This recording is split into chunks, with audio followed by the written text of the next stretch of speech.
আমি তোমাদের বলেছিলাম না আমাদের একমাত্র ভাগ্নার প্রথমবারের মতো বিয়ে, মানে পৈতে। আর ওকে সাজিয়ে গুছিয়ে ছাদে নিয়ে এসে ফটোশুট করানো হচ্ছে। এখন চলো তোমাদের ছাদনা তলাটা দেখায়। তো দেখতে পাচ্ছ কত সুন্দর করে ছাদনা তলাটা সাজানো হয়েছে।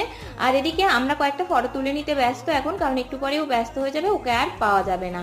এরপর এখানে বসে গেছে গায়ে হলুদের সমস্ত কাজকর্ম। তারপর এক এক করে মামা মাইমা, মানে আমরা, মিমিরা, দিদি ভাই, জেঠিমা, কাকিমা, মা যতজন ছিল সবাই গায়ে হলুদ দিয়ে দিল ওর। এরপর এখন এখানে হোমে বসে গেছে, আর ওর মাও রয়েছে পাশেই। এদিকে চলো আমি এখন ফল চাল সমস্ত কিছু সাজিয়ে নিয়ে যাচ্ছি ভিক্ষে দিতে।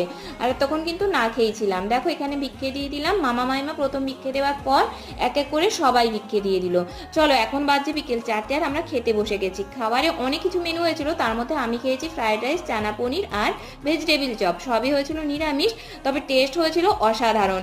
আর শেষ পাতে খেলাম আমার প্রিয় আইসক্রিম, আর আইসক্রিম খেয়ে গলা ব্যথা নিয়ে বাড়ি ফিরলাম। তো চলো টাটা।